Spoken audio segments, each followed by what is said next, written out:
ఒకటేరా? గమ్యం ఒక్కటే. ఇంజనీరింగ్ నుంచి యానిమేషన్ వరకు ఎన్నో కోర్సులతో అత్యుత్తమ విద్యను అందిస్తోంది KLH యూనివర్సిటీ.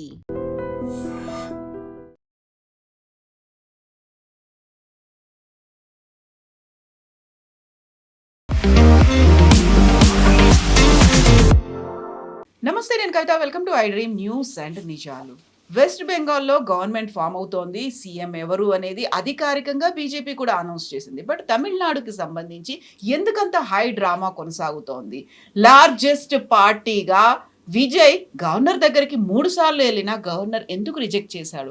అక్కడ ఫామ్ చేయాలంటే మెజారిటీ స్థానాలు కావాలా, లేకుంటే పవర్ఫుల్గా కనిపించేటువంటి ట్రిక్స్ ఉంటేనే గవర్నమెంట్ ఫామ్ అవుతుందా? ఎక్కడ విజయ్ రాంగ్ స్టెప్ వేశాడు? మనతో పాటుగా ఉన్నారు సీనియర్ జర్నలిస్ట్ సురేష్ కొచ్చత్రి గారు. సార్ నమస్తే. సో బెంగాల్ అనేది చాలా క్లియర్గా నీట్గా అయిపోయింది. సక్సెస్ఫుల్గా గవర్నమెంట్ ఫామ్ చేస్తున్నారు సువేందు అధికారి. ఇక్కడ విజయ్కి సంబంధించి లార్జెస్ట్ పార్టీ అన్నట్టుగా అనౌన్స్ చేసినప్పటికీ అక్కడ జరగట్లేదు. ఎందుకు? ఏమైంది? అక్కడ తప్పు ఎక్కడ చేశాడు విజయ్ అసలు? ఐ థింక్ ఆయనకి లీగల్ అడ్వైజర్ స్ట్రాంగ్గా లేదనుకుంటాను. ఫస్ట్ ఆఫ్ ఆల్ ఈయన గవర్నర్ దగ్గర వెళ్ళక్కర్లేదు. ఈ can send a representative to the governor. ఆ ఎంబరాస్మెంట్ అనేది తగ్గిపోతుండే. గవర్నర్ దగ్గర విజయ్ వెళ్ళి ఫస్ట్ టైం ఒక లిస్ట్ ఇచ్చారు. దాంట్లో అన్ని చిన్న చిన్న అలయన్స్ పార్ట్నర్స్ వీళ్ళందరూ, అంటే సిపిఐ, సిపిఎం, కాంగ్రెస్ వీళ్ళందరూ ఉన్నారు. అందరు కలిసి 118 ఉందని చెప్పారు. ఆయన చూస్తే 117 ఉన్నాయి. ఎందుకంటే 2 స్థానాల్లో ఆయన పోటీ చేస్తున్న 2 స్థానాల్లో సంతకం పెట్టారు. దట్ ఈ కెనాట్ డూ. ఏదో ఒక స్థానం తీసుకోవాలి, either Perambur or Trichy East. ఏదో ఒకటి. ఎనీవే అదంత పెద్ద టెక్నికల్ ప్రాబ్లం కాదు. కానీ దీంట్లో చట్టాలు ఉన్నాయి. ఇప్పుడు అందరూ అంటారు governor should have called him అని. అది కాదు, చట్టాలు ఉన్నాయి. దీనికి 2 మేజర్ జడ్జ్మెంట్స్ ఉంది. ఒకటి బొంబాయి జడ్జ్మెంట్ ఒకటి, రెండవది సర్కారీ కమిషన్ రికమెండేషన్స్ ఒకటి. ఈ రెండిట్లో కాన్స్టిట్యూషన్ ప్రకారం డిఫైన్ చేసిన కొన్ని చట్టాల మీద సుప్రీంకోర్టు కొన్ని నిర్ణయాలు తీసుకున్నారు బొంబాయి జడ్జ్మెంట్లో. దాని తర్వాత మనకు తెలిసింది బూటా సింగ్ జార్ఖండ్లో కూడా ఇట్లనే ఒక గేమ్ ఆడారు లాస్ట్లో. అక్కడ బీజేపీ మెజారిటీ లార్జెస్ట్ పార్టీ ఉంటే కూడా జేఎంఎంని పిలిచారు గవర్నమెంట్ ఫామ్ చేయడానికి. దాంతో అక్కడ హార్స్ ట్రేడింగ్ జరిగింది. అది మళ్ళీ సుప్రీంకోర్టుకి వెళ్ళింది. లాస్ట్లో బూటా సింగ్ రాజీనామా చేయాల్సి వచ్చింది. ఈ పరిస్థితి ఇట్లనే ఉంటే న్యాచురల్లీ ఏ గవర్నర్ అయినా చాలా కేర్ఫుల్గా ఉంటారు. రేపు విజయ్ని పిలిచారనుకోండి, విజయ్ అసెంబ్లీకి వెళ్తాడు, స్వేరింగ్ ఇన్ అంతా అయిపోతుంది. ఎమ్మెల్యేలు అందరూ స్వేరింగ్ ఇన్ చేసుకుంటారు, ప్రమాణ స్వీకారం చేసుకుంటారు. ఫస్ట్ ఎమ్మెల్యేలు అందరూ, దాని తర్వాత వాళ్ళు బుక్లో సంతకం పెడతారు. అంతా అయిపోయిన తర్వాత ఓట్ ఆఫ్ కాన్ఫిడెన్స్ వచ్చి ఓడిపోయారు అనుకోండి, ఏం చేస్తారు? ఎంటైర్ ప్రాసెస్ మొత్తం వేస్ట్ అయిపోతుంది.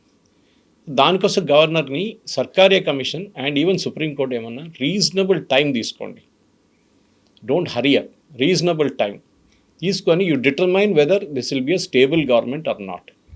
కానీ మీరు రాజ్భవన్లో నిర్ణయం చేయకండి.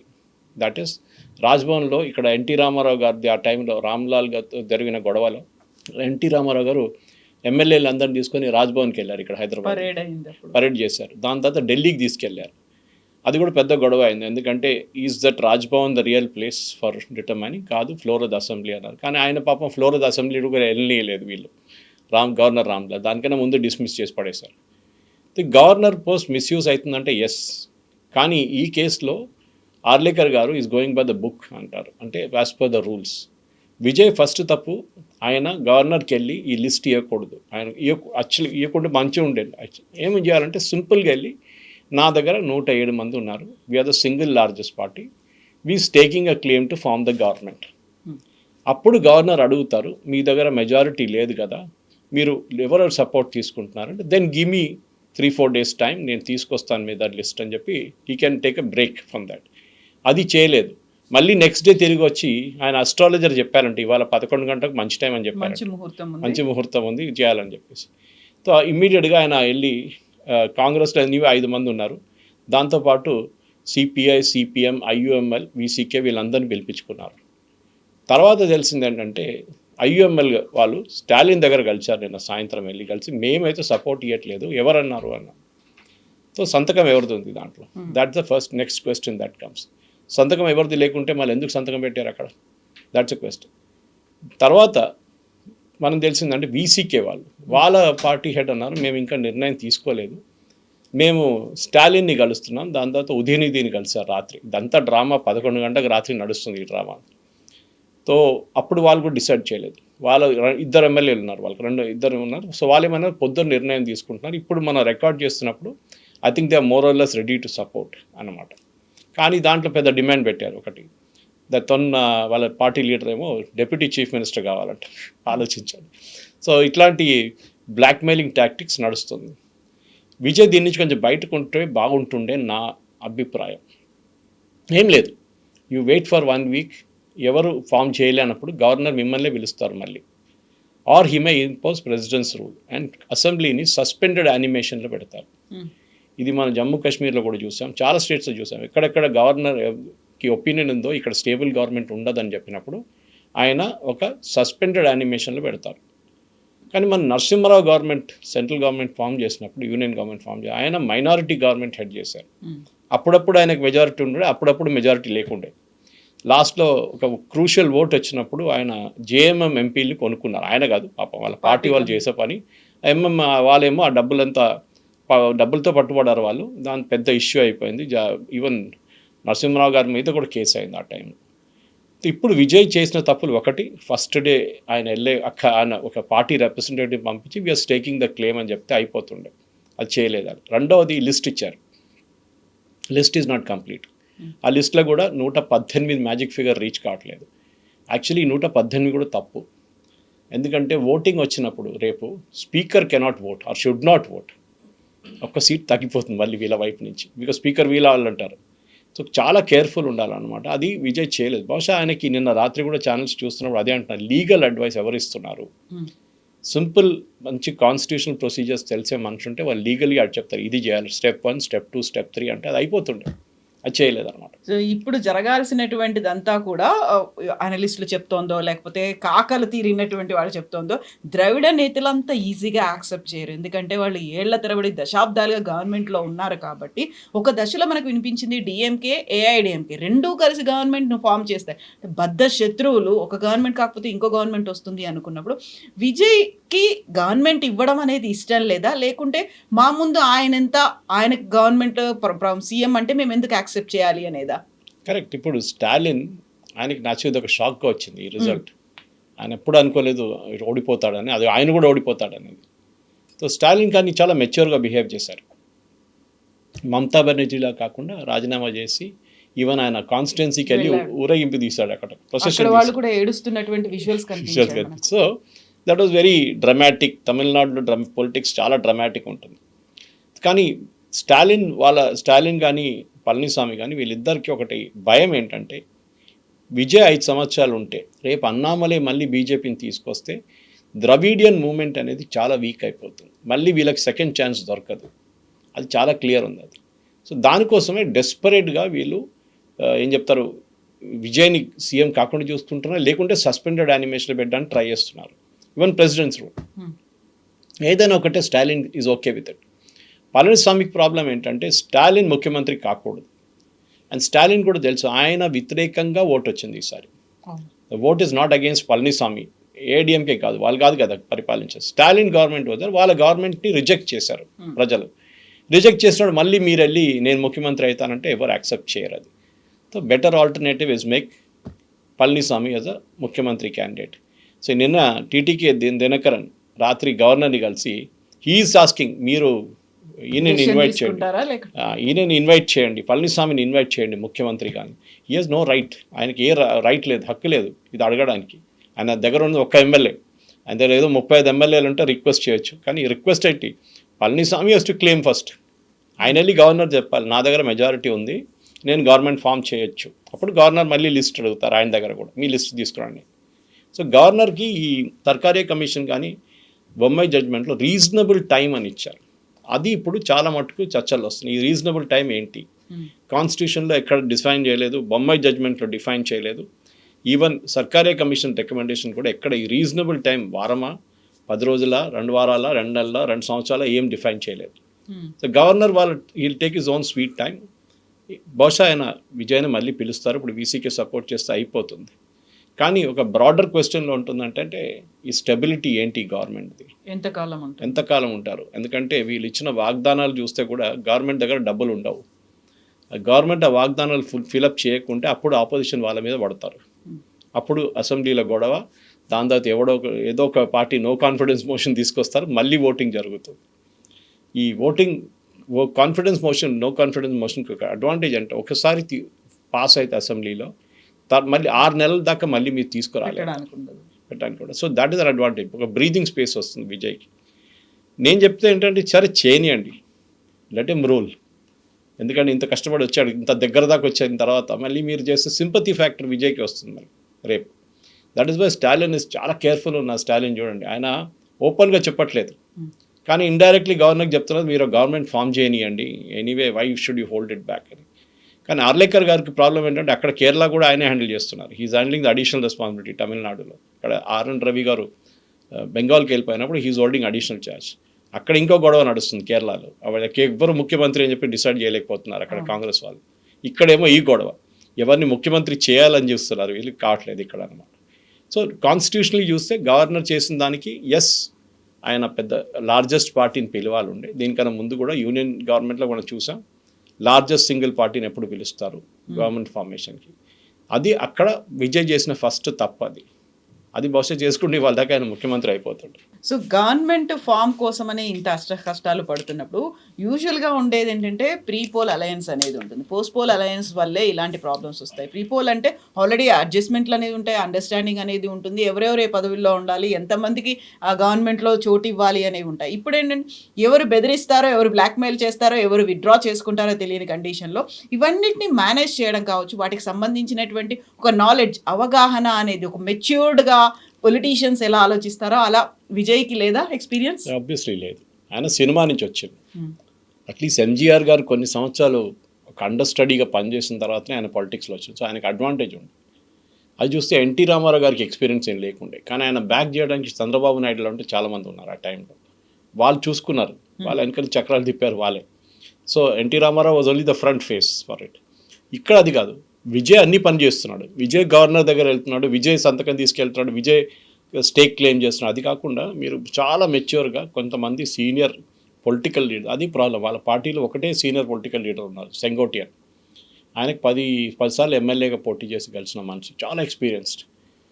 ఆయన ఫస్ట్ డే, నేను మన టైమ్స్ ఆఫ్ ఇండియాలో కూడా ఆర్టికల్ వచ్చింది, ఆయన చెప్పారంట విజయ్ దగ్గర, మీరు కాంగ్రెస్ సపోర్ట్ ఇప్పుడు తీసుకోకండి, వాళ్ళు ఆఫర్ చేస్తారు, మీరు ఓకే అని చెప్పేసి అంతే, మీరు వాళ్ళ సంతకం తీసుకోకండి, మీరు directly go and sake a claim అని చెప్పారంట సెంగోటియన్. అది ఈయన వినలేదు. కాంగ్రెస్ వాళ్ళు అన్నారు అట్లా కాదు వీ షుడ్ గో టుగెదర్ అని. మీరు చెప్పారు చూడండి, చాలా క్రూషియల్ ఇది. ప్రీపోల్ అరేంజ్మెంట్ ఉంటే ఏ ప్రాబ్లం ఉండదు, గవర్నర్ మిమ్మల్ని డైరెక్ట్ ఇన్వైట్ చేస్తారు, సంతకం కూడా అడిగారు, బికాస్ ప్రీపోల్లో మీరు ఒక అలయన్స్గా పోటీ చేస్తున్నారు. చాలా సందర్భాలు ఉన్నాయి అట్లాంటిది, ప్రీపోల్ అలయన్స్లో పార్టీలు గవర్నమెంట్ ఫామ్ చేశారు. కానీ ఇప్పుడు మీరు కేరళ తీసుకోండి, కేరళలో ఎవరికి మెజారిటీ ఉంది? కాంగ్రెస్కి లేదు, ఐయుఎంఎల్కి లేదు, ఎవరికి లేదు, యూడిఎఫ్కి ఉంది. యూడిఎఫ్ అంటే దే ఆర్ అలయన్స్ అనమాట. ఇక్కడ కూడా వీళ్ళు సెక్యులర్ ఫ్రంట్ అని కాంగ్రెస్, డిఎంకే వీళ్ళందరూ ఒక సెక్యులర్ ఫ్రంట్ ఫామ్ చేశారు, సిపిఎం. మీరు అది ఫామ్ చేసి మీలో వాళ్ళ పేరు మీద ఓటు తీసుకున్నారు. ఇప్పుడు అదే స్టాలిన్ అంటున్నారు, ఈ కాంగ్రెస్కి 5 సీట్లు ఎక్కడ వస్తుండే, వాళ్ళు ఒంటరి వాళ్ళే పోటీ చేస్తే 1 సీటు కూడా రాదు వాళ్ళకి, మా స్ట్రెంగ్త్ మీద వాళ్ళు గెలిచారు, సిపిఎం అంతే, వాళ్ళు కూడా 1 సీటు కూడా రాదు ఇక్కడ. ఇదంతా అయిన తర్వాత మమ్మల్ని వెనక నుంచి పోటీ చేసి వీళ్ళు వెళ్ళారు ముందు, బ్యాక్ స్టాబర్స్ అని దానికోసం కాంగ్రెస్ని పిలుస్తున్నారు డిఎంకే. సో కరెక్ట్, అది మీరు ఒకసారి అలయన్స్లో పోటీ చేసిన తర్వాత ఆ అలయన్సే మీరు ఫామ్ చేయాలి గవర్నమెంట్. కానీ అది కాకుండా వితౌట్ ఈవెన్ వెయిటింగ్, ఒక్కరోజు కూడా వెయిట్ చేయకుండా ఇమ్మీడియట్ జంప్ చేసేసారు. రాహుల్ గాంధీ టికెట్ కూడా బుక్ చేసుకున్నారు ఇవాళ పొద్దున్న రావడానికి చెన్నైకి. ఆ అర్జెన్సీ ఏంటని అర్థం కావట్లేదు వీళ్ళకి. భయం ఉంది, ఏదో ఒక భయం ఉంది. నిన్న ఎవరో నా దగ్గర అడిగారు ఒక ఛానల్లో, ఏఐడిఎంకే స్ప్లిట్ అయిపోతుంది కదా అన్నారు. నేను చెప్పాను ఏఐడిఎంకే దగ్గర 46 ఎంతో ఉన్నారు ఎమ్మెల్యేలు, స్ప్లిట్ కావాలంటే 2/3 మెజారిటీ కావాలి, విచ్ ఇస్ ఇంపాసిబుల్. అంతమంది స్ప్లిట్ కారు పార్టీ నుంచి. అదే టైంలో డిఎంకే కూడా స్ప్లిట్ కారు. విజయ్ పార్టీ ఇంకా స్ప్లిటింగ్ ఛాన్సెస్ లేవు, బికాజ్ వాళ్ళు 2/3 అనగానే ఆల్మోస్ట్ 80 దగ్గర వచ్చేస్తుంది. వాళ్ళు ఎట్లా స్ప్లిట్ అవుతారు? They cannot split. అట్లాంటి పరిస్థితుల్లో ఇప్పుడు ఒక సస్పెన్స్ లాగా ఉంది సినిమా లాగా, ఏం జరుగుతుందో తెలియదు. జరిగితే కూడా జరుగుతుంది, ఎస్ విజయ్ ముఖ్యమంత్రి అవుతారో నాకు లైఫ్ లాంగ్ అంబిషన్ ఆయనది ఒక రియాలిటీగా మారిపోతుంది. కానీ ఇంకా ముందుకెళ్తూ ఏం చేస్తారు ప్రతి దాని మీద ఇప్పటి నుంచి. అండ్ మనం చూసాం ఇది, ఈ చంద్రశేఖర్ రెజీమ్ ఒకటి, ఇందర్ కుమార్ గుజరాల్ రెజీమ్ ఒకటి, దేవగౌడ రెజీమ్ ఒకటి, వీళ్ళందరినీ ఎవరో వెనక నుంచి ఒక 5 కాంగ్రెస్ వాళ్ళు మీరు గుర్తుంటుంది, ఐ థింక్ చంద్రశేఖర్ గవర్నమెంట్ అనుకుంటాను, దాన్ని పడిపోవడానికి కారణం ఏంటంటే రాజీవ్ గాంధీ ఇంటి బయటనో ఎవరో పోలీసు వాళ్ళు పెట్టారని చెప్పి రాజీవ్ గాంధీ కంప్లైంట్ చేశారు చంద్రశేఖర్. దాంతో నా గవర్నమెంట్ పడిపోయింది. నా మీద మీరు నిఘా పెట్టారు, స్పైయింగ్ చేస్తున్నారని చెప్పి సిల్లీ ఎక్స్క్యూజ్.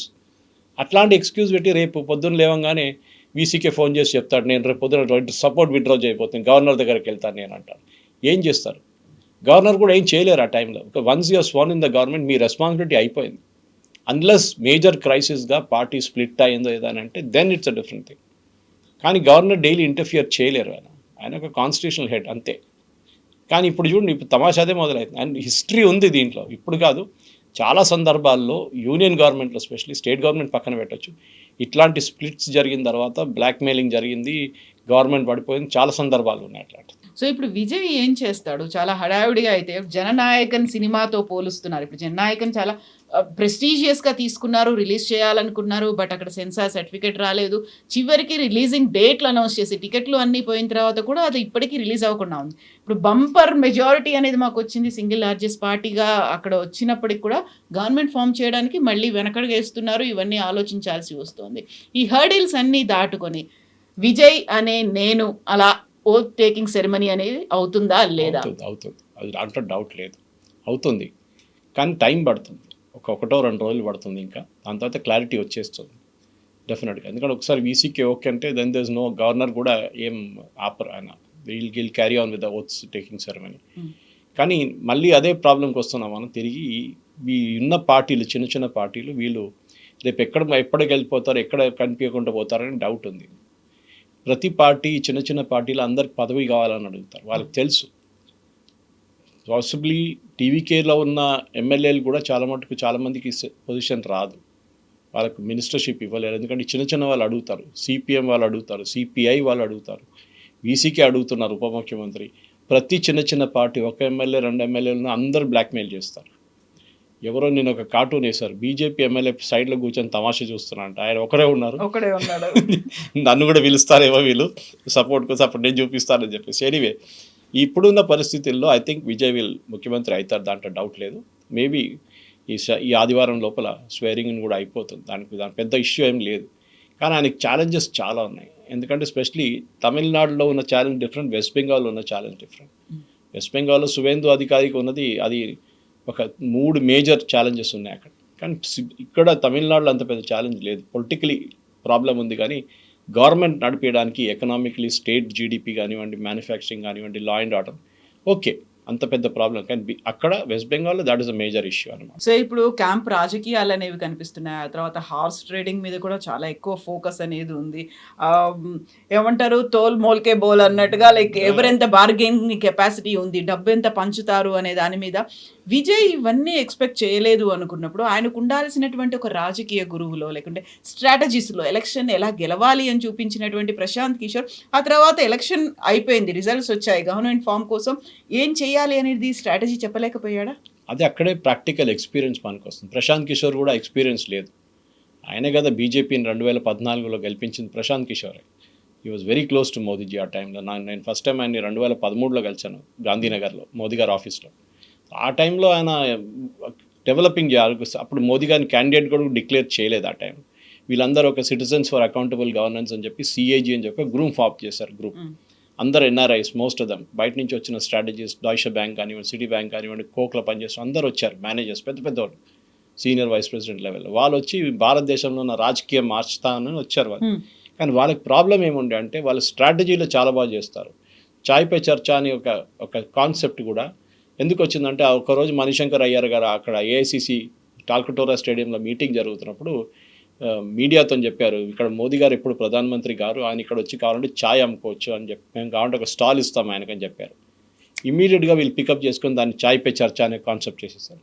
దాంట్లో వీళ్ళ ప్రశాంత్ కిషోర్ కానీ ఇట్లాంటి ఐపాక్ లాంటి టీమ్స్ చాలా స్ట్రాంగ్గా ఉంటారు. కానీ ప్రాక్టికల్గా పొలిటికల్గా ఆలోచించడానికి వాళ్ళకి ఇట్లాంటి గవర్నర్కి ఎట్లా వెళ్ళాలి, గవర్నర్ దగ్గర ఎవరు వెళ్ళాలి, గవర్నర్ దగ్గర స్టేక్ ఎట్లా క్లెయిమ్ చేయాలి, దానికి సంతకాలు ఎట్లా ఉంటుంది, మీరు ఎవరో సంతకాలు ఫోర్స్ చేస్తే రేపు గవర్నర్ ప్రాబ్లంలో అయిపోతారు రేపు, సో మీరు కూడా ప్రాబ్లంలో అయిపోతారు, మీ మీద ఫార్జరీ కేసు వస్తుంది. ఇదంతా చాలా కాంప్లికేషన్స్ ఉన్నాయి. క్లీన్ మెజారిటీ లైక్ కేరళ కానివ్వండి, వెస్ట్ బెంగాల్ కానివ్వండి, ఈవెన్ పుదుచ్చేరి ఆర్ అస్సాం, అక్కడ ఏ ప్రాబ్లం లేదు, ఎందుకంటే నీట్ మెజారిటీ వచ్చేసింది వాళ్ళకి. కానీ ప్రాబ్లం ఎక్కడ వచ్చిందంటే తమిళనాడులో ఈ ఇన్ఎక్స్పీరియన్స్తోనే విజయ్ని అడ్వైస్ చేయడానికి ఎవరు లేరు అనుకుంటాను. ఉన్న వాళ్ళు ఉంటే కూడా వాళ్ళు కరెక్ట్గా అడ్వైస్ చేయట్లేదు.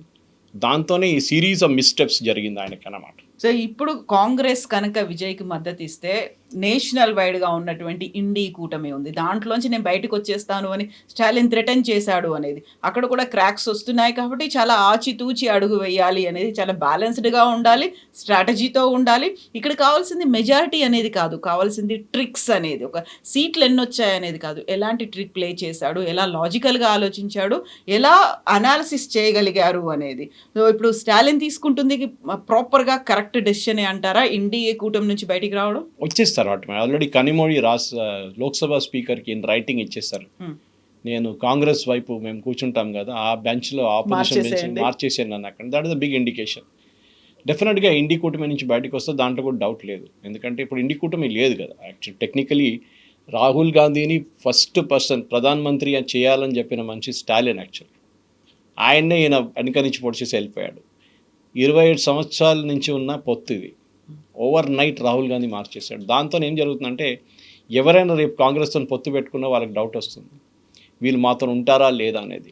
అట్ నేషనల్ లెవెల్ ఆలోచించండి, రేపు ఒక సెంట్రల్ గవర్నమెంట్లో ఒక ఆపర్చునిటీ వస్తే అలయన్స్ పార్ట్నర్గా మేము పోటీ చేసి ఒక ప్రీపోల్ అలయన్స్కి వెళ్తామంటే అందరూ బ్యాక్అవుట్ అయిపోతారు, ఇంక్లూడింగ్ సమాజ్వాదీ పార్టీ. వాళ్ళకు కూడా రేపు డౌట్ వస్తుంది, రేపు ఎక్కడైనా ఈ మార్పులు అక్కడిక్కడ వచ్చేస్తే వీళ్ళు వాళ్ళతో వెళ్ళిపోతారా మాతో వస్తారని డౌట్ ఉంది. లక్కలీ ఉత్తరప్రదేశ్లో ఆ ప్రాబ్లం లేదు. ఉత్తరప్రదేశ్లో ఉన్నది 3 పార్టీలే బేసిక్లీ. దాంట్లో బహుజన్ సమాజ్ పార్టీ పోయింది మొత్తం, మాయావతి ఈస్ టోటలీ అవుట్. ఉన్నది వీళ్ళిద్దరే, SP Congress alliance and BJP. కానీ ఇప్పుడు 2027 రాబోయే ఎలక్షన్లో ఈ క్వశ్చన్ బయటకు వస్తుంది, ఇది ఎందుకు ఎవరు ఈ పొత్తు పెట్టుకుంటారా లేదా, లేకుంటే పొత్తు ఉంటుందా పోతారని ఏం క్లారిఫికేషన్ లేదు ఇప్పుడు దానికి. డెఫినెట్గా దాని పొజిషన్ మనం చూడాల్సిందే. అండ్ ఐ థింక్ నా అంచనా ప్రకారం 2027 ఎలక్షన్లో ఇండి కూటమి ఉండదు, అంటే ఉత్తరప్రదేశ్ ఎలక్షన్లో. తర్వాత 2029 election which is mostly return of no, ఎందుకంటే వెస్ట్ బెంగాల్లో 39 అక్కడ ఉన్న స్థానాల్లో మెజారిటీ బీజేపీ తీసుకెళ్ళిపోతారు, మెజారిటీ. ఈవెన్ మన తమిళనాడులో చూడండి ఇప్పుడు స్ప్లిట్ అవుతుంది. స్టాలిన్ వాళ్ళ స్ట్రెంగ్త్ చూపించారు, అప్పుడు చూపిస్తారు నెక్స్ట్ టైం ఎలక్షన్లో. ప్రిపేర్డ్గా వెళ్తారు ఈసారి. ద్రవిడియన్ ఫిలాసఫీని వాళ్ళు ఇప్పుడు ఇన్ని రోజుల దాకా ద్రవిడియన్ ఫిలాసఫీని యాంటీ హిందీ ఫిలాసఫీగా పెట్టుకున్నారు.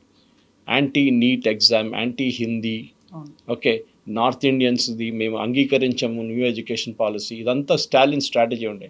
స్టాలిన్కి స్ట్రాటజీ మార్చాల్సి వస్తుంది. సో ఇండి కూటమి నుంచి బయటికి రావడం చాలా ఇది.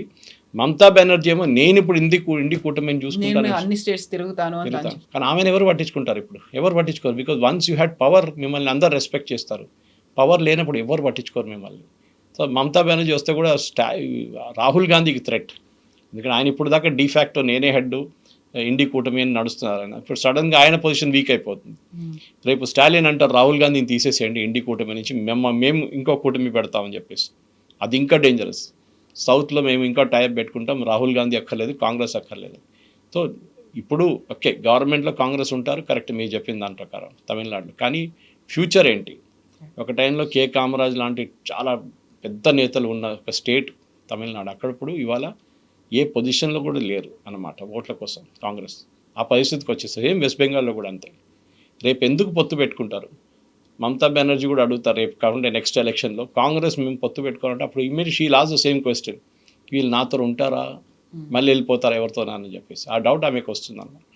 కాంగ్రెస్ చేయకూడదు, యాక్చువల్లీ వాళ్ళు చేసిన చాలా పెద్ద స్ట్రాటజిక్ మిస్టేక్.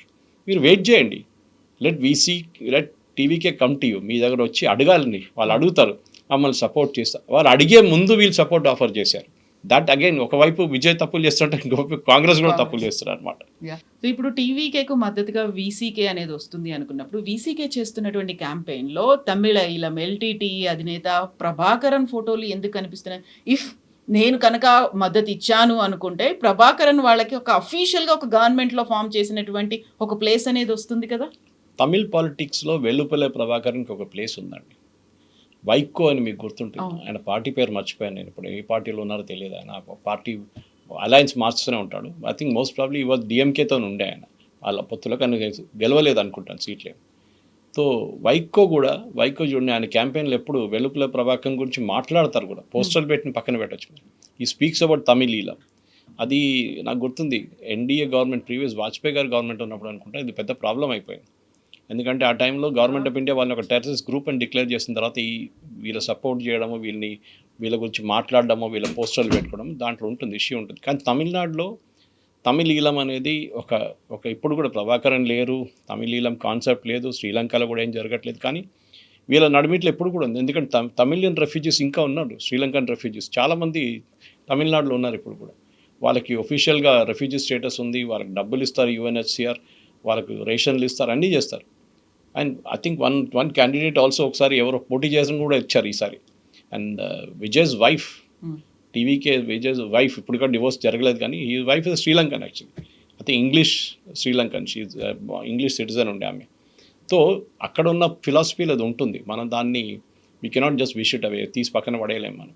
అది ఉంటుంది, మనం ఇగ్నోర్ చేయాల్సింది అంతే. ఆ ప్రభాకరన్ ఇన్ఫ్లుయెన్స్ ఇప్పుడు ఎక్కడ లేదు తమిళ పాలిటిక్స్. ఒక టైంలో ఉండే వీళ్ళందరూ ఇంక్లూడింగ్ డిఎంకే, వీళ్ళు మీకు గుర్తుంటుంది ఈవెన్ కాంగ్రెస్ వైపు నుంచి ప్రియాంక గాంధీ జైలుకి వెళ్ళి వాళ్ళ నాన్నగారిని చంపిన వాళ్ళని కలిసి వాళ్ళు రిలీజ్ డిమాండ్ చేశారు, క్షమాభిక్ష ఇవ్వండి అని చెప్పి. సో తమిళ్ పాలిటిక్స్లో ఇట్స్ అ పార్ట్, తమిళ్ ఈలం అనేది ఒక పార్టే ఉంటుంది.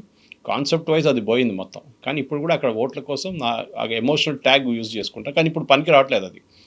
ఈ వీసీకే పార్టీది మెయిన్ ఏంటంటే వాళ్ళకి ఎస్సీ కమ్యూనిటీ పార్టీ. ఓకే, వాళ్ళ పార్టీని ఈసారి కూడా వాళ్ళు ఇద్దరు క్యాండిడేట్స్ కలిసింది ఎస్సీ సీట్స్ నుంచి. సో వాళ్ళది ఒక చాలా క్లియర్ స్ట్రాటజీ అన్నమాట, that we are representing the schedule caste community అని. అది దాని ఇట్లా వాళ్ళకి తమిళీలంతో ఏదైనా పొత్తుందా, లేకుంటే తమిళీలంతో సింపతి ఉందా అంటే ఎస్ ఉండొచ్చు. ఒకవేళ గవర్నమెంట్ ఫామ్ చేస్తే అక్కడ ఆయన ఫోటోలు కూడా కనిపిస్తాయా వాళ్ళ ఆఫీసుల్లో? నో, అది డౌట్ఫుల్. ఎందుకంటే గవర్నమెంట్ ఆఫ్ ఇండియా పాలసీ మీరు దాన్ని కౌంటర్ చేయలేరు. మీరు కావాలంటే మీ ఆఫీస్లో పెట్టుకోవచ్చు, వాళ్ళ ఆఫీస్లో పెట్టుకోవచ్చు, కానీ ఒఫీషియల్ సెక్రటేరియట్లో కానీ మీ గవర్నమెంట్ ఆఫీసెస్లో పెట్టుకోలేరు మీరు. దట్ ఈస్ మై రీడింగ్ అనమాట. కానీ తమిళ్ పాలిటిక్స్లో అది మీరు స్టార్టింగ్ నుంచే ప్రభాకరన్ అయితే 70s, 80s, 90s నుంచి కూడా మీకు కనిపించారు. కానీ యాక్చువల్ జరిగింది మనకు అందరూ తెలుసు, 80sలో జరిగింది. అది తమిళ ఈల మూమెంట్ పీక్లో ఉండే ఆ టైంలో. అప్పుడు దాని తర్వాత ఆయన్ని మీద ఎన్కౌంటర్ చేసి ఆయన చంపేశారు అక్కడ శ్రీలంకలో, అది కరెక్టే. కానీ ఆ ఫిలాసఫీ ఇప్పుడు కూడా ఉంది. కానీ దాన్ని బట్టి ఓట్లు తీసుకోవడం అనేది ఇప్పుడు జరగట్లేదు. నేను చైనాలో చదువుతున్నప్పుడు 83, 86లో అప్పుడు it was at its peak. ఆ టైంలో శ్రీలంకలో ఏం జరిగినా కానీ మా క్యాంపస్లో పెద్ద గొడవ ఉంటుండే అడయార్లో. So it was a major thing. కానీ ఇప్పుడు లేదు, అది అంత గొడవ ఇప్పుడు లేదు. బహుశా అది ఒక ఎమోషనల్ కనెక్ట్ దాకా ఉంచుకుంటారు వాళ్ళంతా. సో మెజారిటీ వచ్చింది, మేము గవర్నమెంట్ ఫామ్ చేయబోతున్నాము సింగిల్ లార్జెస్ట్ పార్టీ అనగానే మా వాళ్ళనే మేము తీసుకెళ్ళి ఒక క్యాంపుల్లో పెట్టుకుంటాము ముందుగా అలర్ట్ చేశారు విజయ్. ఇప్పుడు అలాంటి సిచ్యువేషన్ నుంచి మిగతా పార్టీలు కూడా వీళ్ళని పోచింగ్ అనేది అవుతోంది అనుకున్నప్పుడు వాళ్ళని రెస్క్యూ చేసుకోవాలి, గవర్నమెంట్ ఫామ్ చేసుకోవాలి, గవర్నమెంట్ ఫామ్ చేసుకున్న తర్వాత స్టెబిలిటీ చూపించాలి, ఓ లాంగ్ రన్ 5 years అనేది కంటిన్యూ చేయాలి. అంటే ముందుంది ముసెళ్ళ పండగ అంటారు కదా, టఫ్ టైమ్స్ హెడ్ అనుకోవాలా విజయ్కి టఫ్ టైం ఉంటుంది. మైనారిటీ గవర్నమెంట్ నడిపించాలంటే అది నరసింహారావు స్ట్రాటజీ అడాప్ట్ చేయాల్సిందే. ఆయన చాలా కూల్గా ఉన్నారు. నరసింహారావు గారిని ఎప్పుడైనా అడిగితే మీ గవర్నమెంట్ పడిపోతుంటే ఓకే అన్నారు ఆయన. ఎవరు కావాలి, ఎవరు ఫామ్ చేసుకుంటే చేసుకోమని చెప్పు వాళ్ళ దగ్గర అని చెప్పారు. ఎవరు లేరు ఆపర్చునిటీ. ఇప్పుడు కూడా అదే మీరు చెప్పారు స్టార్టింగ్లో, ఒక స్వాన్ ఎనిమీస్ వీళ్ళు. డిఎంకే నుంచి బయటకు వచ్చి ఫామ్ చేసిన గవర్నమెంటే ఏఐడిఎంకే అని ఒక పార్టీ ఎంజీఆర్ టైంలో. తర్వాత వీళ్ళు తిరిగి వెళ్ళడం ఏంటి నాకు అర్థం కావట్లేదు. వీళ్ళు స్వాన్ ఎనిమీస్, వీళ్ళిద్దరిది ఎప్పుడు పడదు. అట్లాంటి దాంట్లో ఓకే మేము ఇద్దరు కలిసి ఇప్పుడు గవర్నమెంట్ ఫామ్ చేస్తామని చెప్తున్నారు.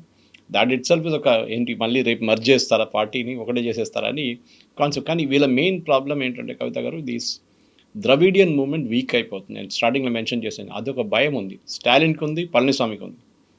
ఒక్కసారి ఆ ద్రవిడియన్ మూవ్మెంట్ వీక్ అయిపోతే దానికోసం ఈసారి చూడండి వీళ్ళకి మహిళల ఓట్లు అండ్ యంగ్స్టర్స్ ఓట్లు పడ్డది. నడిమిట్లో ఉన్న middle level age group and old people వాళ్ళ ఓట్లు డిఎంకే ఏఐడిఎంకి పడ్డది యాజ్ పర్ కమ్యూనిటీ బేసిస్. దానికోసం స్టాలిన్ ఓడిపోవడం అంటే కొల్తూరులో that is an indication. Because అక్కడ ఆయనకి ఆ యంగ్స్టర్స్ ఓట్లు పోయినాయి, మహిళల ఓట్లు కూడా పోయినాయి. అది దాంతో డిఎంకే కూడా ఈసారి చాలా పెద్ద వాళ్ళకి దెబ్బతింది. And AIADMK of course expected. And Vijay గెలవడానికి కారణం కూడా దానికోసం చాలామంది అంటారు అటువైపు అన్నామలై ఉంటే పాసిబ్లీ ఈ యంగ్స్టర్స్ ఓట్ స్ప్లిట్ అయిపోతుంది. బీజేపీ కార్యకర్తలు ఎవ్వరు పనిచేయలేదు ఈసారి తమిళనాడులో. నాకు తెలిసి చాలామంది నా ఫ్రెండ్స్ ఉన్నారు అక్కడ, వాళ్ళన్నారు మేము అసలు పనిచేయం, పళనిస్వామికి పనిచేయడానికి మర్చిపోండి మేము, కాబట్టి మా పార్టీ వాళ్ళ కోసం అక్కడ పోటీ చేస్తున్నారు, 25 కాన్స్టిట్యూన్సీ అక్కడ పోటీ చేస్తాం. అక్కడ కూడా వాళ్ళు టికెట్లు ఎట్లా ఇచ్చారంటే ఓడిపోతున్న స్థానాలకు టికెట్ ఇచ్చారు. బీజేపీ ఎప్పుడు గెలవలేదు, ఏఐడిఎంకే గెలవలేదు, బీజేపీ గెలవలేదు అక్కడి నుంచి. అట్లాంటి ప్లేసెస్ సీట్లు ఇచ్చారు. కోయంబత్తూర్, కన్యాకుమారి ఇట్లాంటి చాలా స్ట్రాంగ్ ఏరియాస్లో బీజేపీకి టికెట్స్ రాలేదు. అది అన్నామలై గారు కూడా మెన్షన్ చేశారు. సో ఐ థింక్ ఇప్పుడున్న పాలిటిక్స్ ప్రకారం నేను చూసే ఏంటంటే ఇప్పుడు ఈ ద్రవిడియన్ పార్టీ ఇద్దరికి చాలా పెద్ద థ్రెట్ ఉంది. దానికోసం వాళ్ళ కాడర్ని ఉంచుకోవడానికి ట్రై చేస్తున్నారు. ఎందుకంటే రేపు బెంగాల్లో జరిగినట్లనే వీళ్ళిద్దరి దగ్గర నుంచి ఐదర్ విజయ్ వైపో ఆర్ బీజేపీ వైపో వీళ్ళందరూ వెళ్ళిపోతే రేపు డిఎంకే, ఏఐడిఎంకే అనే పార్టీలు ఉండరు. Same thing what happen to TMC, అది కూడా తమిళనాడు కూడా అదే జరగవచ్చు నెక్స్ట్ ఎలక్షన్లో. ఇప్పుడు 2021 పోయింది, 31లోకి నెక్స్ట్ ఎలక్షన్. బహుశా అప్పుడు దాకా తమిళనాడు పొలిటికల్ సీన్ మారిపోవచ్చు. ఉండాలంటే విజయ్ ఉండాలి, లేకుంటే మారాలంటే మారిపోతుందంటే వీళ్ళిద్దరు భయపడతారు. డిఎంకే భయపడతారు, ఏఐడిఎంకే భయపడతారు. ఒకసారి ద్రవిడియన్ ఫిలాసఫీ వాళ్ళ ఓటర్ మైండ్ నుంచి బయటికి పోతే మళ్ళీ దాన్ని తిరిగి తీసుకురావడం చాలా డిఫికల్ట్. సో బోల్డ్ అంత హైడ్రామా, బోల్డ్ అనే స్ట్రాటజీలు, ఎత్తులకు పై ఎత్తులు ఇవన్నీ వేసిన తర్వాత ఒక వన్ ఫైన్ డే ఎప్పుడో ఒక రోజు విజయ్ అయితే సీఎం అవుతారు. డెఫినెట్లీ ఐ థింక్ ఇంకా ఈ సండే మండే లోపల అయిపోతారు, దాంట్లో ప్రాబ్లం ఉండదు. ఓన్లీ థింగ్ ఇస్ ఆయన స్టార్టింగ్లో ఫస్ట్ స్టెప్ తప్పేశాడు, అదొక్కటే రిగ్రెట్ ఉండొచ్చు. మీరు కొంచెం మెచ్యూర్గా బిహేవ్ చేస్తే, ఇంత ఎక్సైటెడ్గా బిహేవ్ చేయకుంటే ఇమ్మీడియట్గా నేను ఇప్పుడే స్వేరింగ్ ఇన్ అయిపోతుందని టైం తీసుకోండి. Who is problem? Suvendu Adhikari కూడా 4th వచ్చిన రిజల్ట్ ఇప్పుడు 9వ తారీఖు స్వేరింగ్ ఇన్ అయింది. They waited 5 days. వాళ్ళకి తెలుసు ఆయనే అవుతాడు ముఖ్యమంత్రి క్యాండిడేట్ అని. కానీ యూ షుడ్ నాట్ ఇమ్మెచ్యూర్గా బిహేవ్ చేసి ఏదో పరిగెత్తుకుంటే గవర్నర్ దగ్గర వెళ్ళి నన్ను ఎప్పుడే ముఖ్యమంత్రి చేయండి అని చెప్తే that is immaturity. And Arlekar లాంటి చాలా వెటరన్ ఆర్ఎస్ఎస్ ఏం చెప్తారు, ఒక లీడర్గా ఉండి ఆయన ఇప్పుడు గవర్నర్గా ఉన్నారు. ఆర్ఎస్ఎస్ బ్యాకింగ్ ఉంది, ఆయన ఆర్ఎస్ఎస్ నుంచి వచ్చారు. ఆయన న్యాచురల్లీ ఆయనకు చట్టాల గురించి అటార్నీ జనరల్ కానీ వాళ్ళందరూ అడ్వైస్ చేస్తారు, లీగల్ అడ్వైజర్స్. ఆయన సొంతంగా డిసిషన్ తీసుకోరు. రేపు ఎవరైనా సుప్రీంకోర్టు కూడా వెళ్ళొచ్చు. So he would consulted with attorney. They would said ఇది రికమెండేషన్స్, బొమ్మాయి జడ్జ్మెంట్లు ఎట్లా ఉంది, సర్కారియర్ కమిషన్ రికమెండేషన్స్ ఇది ఉంది, మీరు ఇది చేయండి అని చెప్పుంటారు. కానీ అది విజయ్ వైపు కూడా ఎవరైనా అడ్వైస్ చేస్తే బాగుంటుండే. ఇప్పుడు నా ఆఫ్ కోర్స్ అదంతా హైండ్ సైట్ ఇస్ అడ్వాన్స్ అయిపోయిన తర్వాత చాలా మంది అడ్వైస్ చేయడానికి వస్తారు మీకు. Yes, sir. We'll wait what is going to happen అనేది. Sure. Thank you so much. Thank you very much.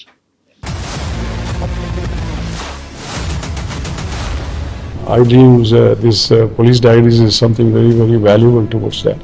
I must really appreciate Murali, your insights. iDreams founder and CEO చిన్న వాసుదేవ్ రెడ్డి గారితో మురళీధర్ క్రైమ్ స్టోరీస్ చాలా famous అయిపోయినాయి. Gautam Savan garu and Satyanar sir. Good. Well done. I congratulate him for doing so well, and I congratulate him his boss also. So well.